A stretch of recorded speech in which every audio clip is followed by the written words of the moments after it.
Suite à l'arrestation de Caroline, Martin l'interroge au commissariat en présence d'Aurore. Le commandant liste tous les chefs d'accusation retenus contre elle. Caroline explique qu'elle n'avait pas l'intention de tuer son patron, Guillaume Drouet. Elle a profité de son absence pour essayer de récupérer les codes de ses comptes offshore, mais il est revenu plus tôt que prévu d'un rendez-vous. Elle a attrapé la graffeuse qu'elle avait sous la main et l'a tuée. Martin cherche ensuite à connaître le degré de complicité de William dans toute cette affaire. Caroline prétend avoir eu une liaison avec lui, précisant que William ne supportait plus sa femme et qu'il voulait changer de vie. Elle affirme donc qu'il était au courant de tout et qu'il voulait partir avec elle.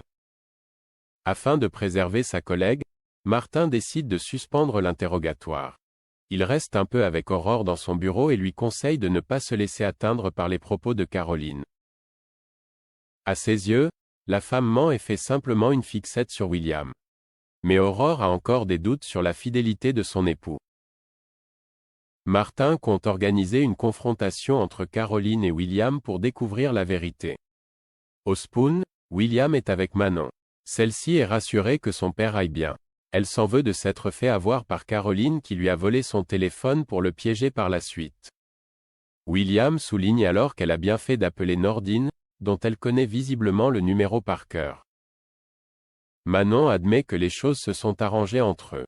Au même moment, William reçoit un appel du commissariat. Il est convoqué pour une confrontation.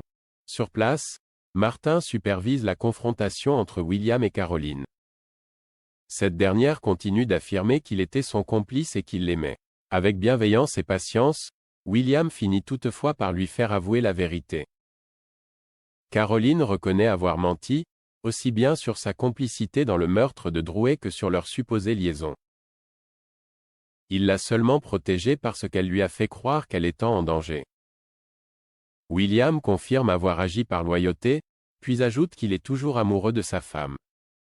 Derrière la vitre teintée, Aurore suit tout le déroulement de la confrontation.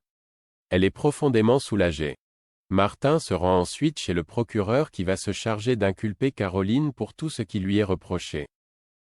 Le commandant s'enquiert ensuite du sort de William afin de pouvoir rassurer Aurore à ce sujet. Sébastien déclare que le médecin ne risque rien. Au vu des circonstances atténuantes, sa peine ne sera probablement pas inscrite sur son casier judiciaire. De retour à la villa, William retrouve Samuel qui l'invite à décompresser autour d'une bière. Toute cette histoire a permis à William de se rendre compte à quel point il aimait Aurore. Il s'en veut d'avoir laissé leur couple partir à la dérive. En voyant Aurore dans le dos de son ami, Samuel décide de les laisser seuls. William se tourne vers sa femme et lui exprime ses sincères regrets. Aurore, quant à elle, avoue avoir suivi sa confrontation avec Caroline et s'excuse de ne pas l'avoir cru plus tôt. Tous deux ne veulent pas que leur histoire s'arrête là. Tandis qu'ils font l'amour, William reçoit un message lui disant « Tu me manques. Quand est-ce qu'on se revoit ?» Étant donné que sa femme est toujours aussi accro à ses parties d'échecs en ligne, Sarah doit s'occuper de tout à la maison, ainsi que pour la réservation de leurs vacances d'été. À la paillote, Rachel reçoit un message de Timothée qui lui demande ses préférences pour sortir dîner. Elle accepte le rendez-vous, assurant à Charles qu'elle va gérer la situation sans problème. Au même moment, Timothée est en train d'entraîner Roxane aux échecs. Elle remarque son air niais quand il reçoit la réponse positive de Rachel. Timothée a hâte de la voir.